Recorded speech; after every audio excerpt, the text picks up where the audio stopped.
हम लोग देखेंगे किरचॉफ्स लॉ दोनों पढ़ेंगे, किरचॉफ का फर्स्ट लॉ और किरचॉफ का सेकंड लॉ। किरचॉफ का क्या नियम है? किरचॉफ का नियम जो है, किरचॉफ का जो लॉ है वो कॉम्प्लेक्स सर्किट के लिए वैलिड है, ठीक है। तो किरचॉफ के नियम से आते हैं पहले।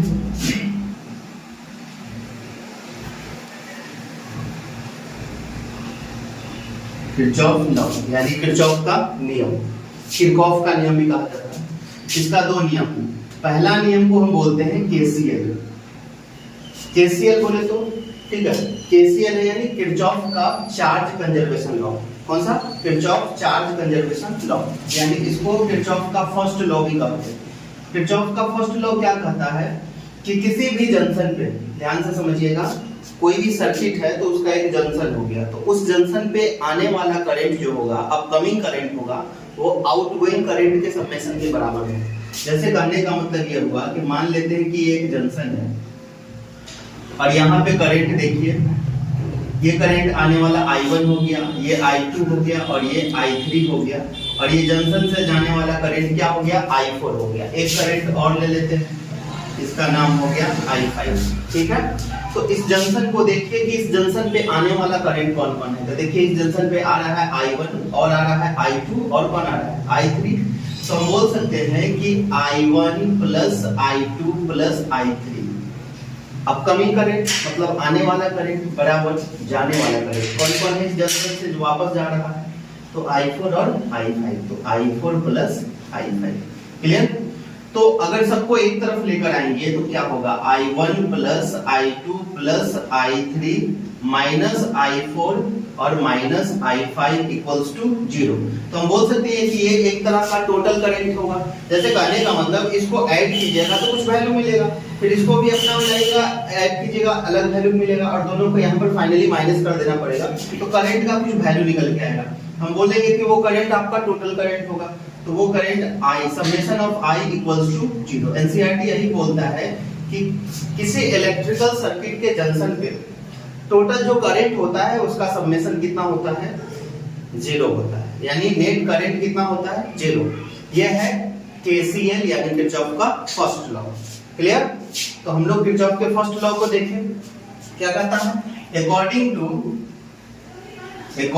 To KCL, according to KCL,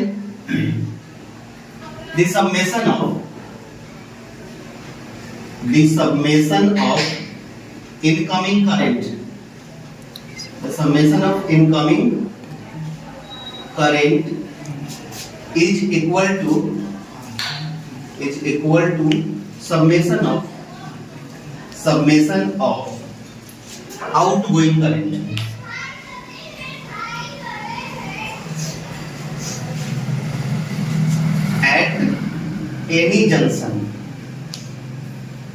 any junction in circuit, electrical circuit. इसको किरचॉफ का फर्स्ट लॉ भी कहते हैं, इसको चार्ज कंजर्वेशन का भी लॉ कहते हैं, क्योंकि यहाँ पे चार्ज क्या होता है? कंजर्व होता है। इसे जंक्शन का लॉ भी कहते हैं। क्या क्या कहते हैं इसको? इसको केसीएल कहते हैं, इसको चार्ज कंजर्वेशन का लॉ कहते हैं, इसको चार्ज कंजर्वेशन का लॉ कहते हैं, इसको ओपन सर्किट का लॉ कहते हैं, ठीक है। इसको जंक्शन लॉ भी कहा जाता है, क्योंकि ये जंक्शन का रूल है। देखिए इसका इतना सारा नाम है, ठीक है। किरचॉफ का पहला नियम, ठीक है, Kirchhoff first law. Hindi medium वाले सुन लीजिए, किरचॉफ के पहले नियम के अनुसार किसी भी संधि पे, ये संधि हो गया यानी जंक्शन, आने वाला करंट यानी आने वाले धारा का योगफल जाने वाले धारा के योगफल के बराबर होता है। तो आने वाला धारा कौन कौन है? देखिए I1 आ रहा था, I2 आ रहा था, और कौन आ रहा था जंक्शन पे? I3। ये सबको जोड़ दिए, ये बराबर होगा I4 और I5 के, मतलब जाने वाला धारा के, ठीक है। तो हिंदी मीडियम वाले इसको आप लिख सकते हैं, नोट्स बना सकते हैं इस तरह से। आइए हम लोग अब दूसरा लॉ देखते हैं। चलिए तो सेकेंड लॉ पे आते हैं।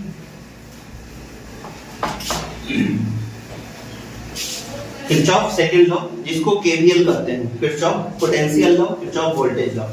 आते हैं सेकंड लॉ या इसको केवीएल भी कहा जाता है। केवीएल क्या कहता है? केवीएल जो लॉ है, ठीक है, ध्यान से समझिए, इसका क्या क्या नाम है? एक तो नाम इसका केवीएल हो गया, दूसरा इसको एनर्जी कंजर्वेशन का लॉ कहते हैं, एनर्जी कंजर्वेशन का लॉ कहते हैं, ठीक है। इसको लूप लॉ भी कहा जाता है, ठीक है। कौन सा लॉ? लूप लॉ कहा जाता है।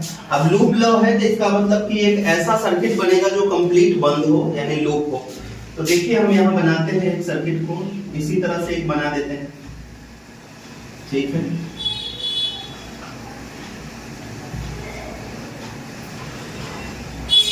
एक कहीं भी एक जंक्शन एक लगा देते हैं इस तरह से, ठीक। चलिए मान लेते हैं कि इसमें जो ये R1 का रेजिस्टेंस ले लीजिए, ये R2 का ले लीजिए और ये R3, ये EMF लिए हैं यानी। अच्छा, EMF और पोटेंशियल में क्या फर्क है, ठीक है। अभी थोड़ा सा समझिए, एक वीडियो हम इस पे बना देंगे। EMF जो होता है वो ओपन सर्किट के लिए होता है। जैसे मान लेते हैं कोई सेल लिए, बैटरी लिए, उसको किसी सर्किट से नहीं जोड़े हैं तो उसके अंदर जो पोटेंशियल है वो EMF कहलाएगा। लेकिन जैसे उसको हम किसी सर्किट से जोड़ेंगे तो उसका पोटेंशियल में लॉस होना शुरू होगा, तब वो EMF से अब क्या कहलाएगा, जब उसको EMF को मतलब जो सेल है उसको जोड़ दिए सर्किट से, तब उसके अंदर का जो चीज कहलाएगा वो कहलाएगा वोल्टेज यानी पोटेंशियल कहलाएगा।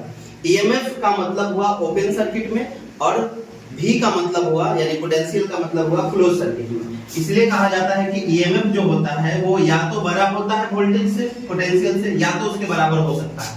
लेकिन कभी ऐसा नहीं होगा कि V बड़ा हो जाए EMF से, ठीक है। तो देखिए यहाँ से EMF का एक सोर्स लिए E1, मान लेते हैं कि इसमें करंट जा रहा है I1, ठीक है। और यहाँ पे हम करंट ले लिए कि इसमें करंट है I2 और इसमें करंट दे दिए I3। अब यहाँ पे लूप लॉ क्या कहता है, इसको पहले हम इस सर्किट को आपको समझा के कैलकुलेशन लिखवा देते हैं, ठीक है, फिर डेफिनेशन भी हो जाएगा, ठीक है। चलिए देखिए, किरचॉफ का सेकंड लॉ के अनुसार ये कहा जाता है कि किसी भी बंद सर्किट में, किसी भी क्लोज सर्किट में यानी किसी भी लूप में जो टोटल EMF होता है, टोटल EMF होता है और टोटल पोटेंशियल होता है यानी V, ठीक है, वो उसका समेशन जो होता है वो 0 होता है। ऐसा है, इसको आप ऐसे भी कह सकते हैं कि किसी भी कंप्लीट सर्किट में, बंद सर्किट में जो उसका नेट EMF होता है या नेट पोटेंशियल होता है वो 0 होता है। अब आप इसको भी पोटेंशियल बोल रहे हैं, इसको भी पोटेंशियल बोल रहे हैं, तो हम बोल रहे हैं कि एक सर्किट से जुड़ा हुआ है, ठीक है। तो आप नेट पोटेंशियल 0 हो सकता है या नेट EMF 0 हो सकता है, या उससे भी अच्छा होगा कि आप बोले कि net EMF and net potential दोनों का समेशन कितना होता है, 0 होता है।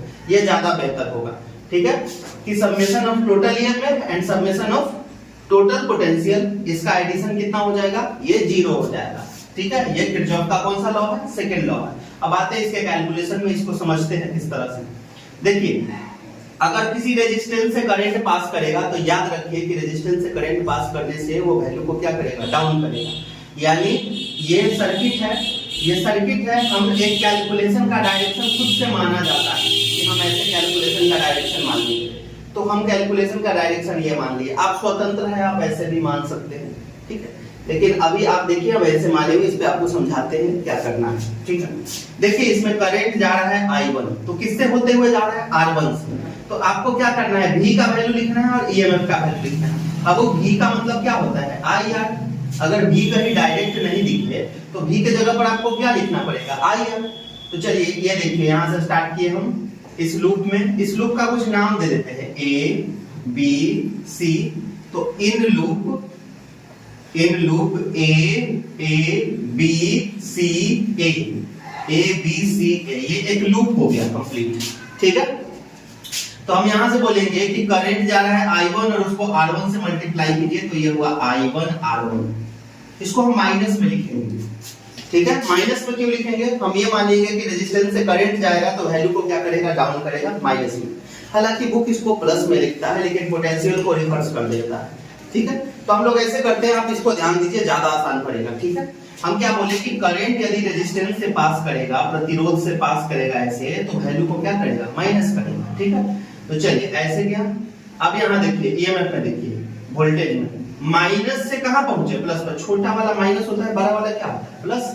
तो ऐसे माने, देखिए माइनस से फाइनल कहां पहुंच गए, प्लस पे, यानी वैल्यू आपका बढ़ गया। माइनस से कहां पहुंच गए, प्लस पर वैल्यू बढ़ गया, यानी यहाँ पे हम लोग लिखेंगे प्लस में ईएमएफ को हम ऐसे लिख देते हैं E1। क्लियर? फिर आ जाते हैं, आप इधर आते हैं, देखिए ये करंट का डायरेक्शन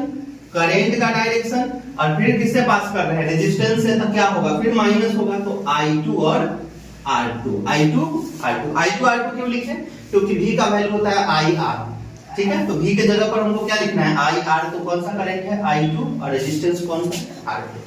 चलिए अब आए, अब इधर देखिए, अब हम लोग इधर आ रहे हैं इस रेजिस्टेंस में, लेकिन एक चीज गौर कीजिएगा, आप जब ऐसे चल रहे थे, करंट आपका जब ऐसे चल रहा था, आप भी कैलकुलेशन भी ऐसे ही चल रहे थे, इसका मतलब क्या हुआ, ऐसे जो हम बनाए हैं इसका मतलब है आप कैलकुलेशन ऐसे लेके आ रहे हैं, ऐसे भी आपका डायरेक्शन है कैलकुलेशन का, करंट का वही डायरेक्शन है, कैलकुलेशन का वही डायरेक्शन, इसलिए ऐसे हम बना दिए हैं, ठीक है। लेकिन जब आप इधर आ रहे हैं तो देखिए आप करंट से टकरा जा रहे हैं, मतलब आपकी कैलकुलेशन का डायरेक्शन और करंट का डायरेक्शन दोनों अपोज करने लगा, और जब ऐसा सिचुएशन आ जाए कि अपोज करने लगे तो रूल ब्रेक कर जाएगा, मतलब जो चीज माइनस में लिख रहे हैं उसको आपको इसको किस में लिखना पड़ेगा, प्लस में। तो देखिए करंट टकरा गया आपके कैलकुलेशन से डायरेक्शन से, तो प्लस में लिखना पड़ेगा, क्या होगा, I3 R3, कंप्लीट लूप हो गया, जहां से आप स्टार्ट किए थे वहां पर पहुंच गए, और ये टोटल वैल्यू किसके बराबर होता है, 0 के, ठीक है। अब यहाँ पे आप माइनस कॉमन भी ले सकते हैं, माइनस कॉमन लेके ये इक्वेशन बना सकते हैं, या छोड़ दीजिए, यहाँ समझ आया, इस तरह से आपको ये याद रखना है, समझिए, अगर दिक्कत है तो यहाँ पे इसको समझिए, अगर ये रेजिस्टेंस है और इसमें करंट ऐसे जा रहा है, और मान लेते हैं कि एक रेजिस्टेंस हम यहाँ पे ये दिए, तो मान लेते हैं कि इसका नाम है I1 दे दिए और इसका नाम R1, फिर यहां से बोले कि ये करंट है I2 और इसका नाम है R2, तो ये देखिए करंट का डायरेक्शन और रेजिस्टेंस का डायरेक्शन, हमको यहाँ पे V का वैल्यू लिखना है, तो V बराबर क्या फॉर्मूला होता है, IR, I कितना है I1 और R कितना है R1, लेकिन ये ध्यान रखिए कि आप तो ये लिख दिए, तो कैलकुलेशन का भी डायरेक्शन जरूरी है, ये करंट का डायरेक्शन है, मान लेते हैं कि कैलकुलेशन का डायरेक्शन ये है और इसमें कैलकुलेशन का डायरेक्शन ये है, तब क्या होगा, यहाँ देखिए ये कैलकुलेशन का डायरेक्शन और ये करंट का डायरेक्शन सेम मैच किया, तो रूल के अकॉर्डिंग इसमें माइनस आएगा, यहाँ पे चेक कीजिए, ये करंट का डायरेक्शन और ये आपका कैलकुलेशन का डायरेक्शन, ठीक है, दोनों टकरा गया, मतलब अपोज करने लगा, तो रूल के अकॉर्डिंग V इक्वल्स टू ये साइन, ये जो रूल है वो ब्रेक कर जाएगा, यानी पॉजिटिव हो जाएगा, तो I और R, I के जगह पर कितना I2 और R के जगह पर कितना R2, इस तरह से लिखा जाता है। लेकिन बैटरी यानी यहाँ पे EMF के केस में वो चीज नहीं देखना है, देखिए EMF में कैसे चेक करना है, अगर करंट ऐसे जा रहा है तो चेक करना है कि प्लस से माइनस में गया कि माइनस से प्लस में गया, ठीक है। जैसे यहां देखिए, इसमें करंट मान लेते हैं कि प्लस से कहां पहुंच रहा है, ऐसे होते हुए देखिए प्लस से माइनस में, मतलब फाइनल वैल्यू क्या होगा, घट गया, तो यहाँ पे EMF जो होगा उसका रिजल्ट आपको किस में लिखना है, माइनस में, और यहाँ पे देखिए करंट क्या जा रहा है, माइनस से होते हुए कहां जा रहा है, प्लस में, तो यहाँ पे आपको EMF का वैल्यू किस में लिखना है, प्लस में, याद रखेंगे, ये सब चीजें सर्किट में आप यूज कीजिएगा, क्लियर, ठीक है, फिर से इसको समझने का कोशिश कीजिएगा, ठीक है। चलिए अब बात करते हैं कि इसका डेफिनेशन क्या हो जाएगा, ठीक है, किरचॉफ के लॉ का, यानी किरचॉफ सेकंड लॉ का डेफिनेशन क्या हो जाएगा, तो in a close circuit the net EMF is always zero, ठीक है।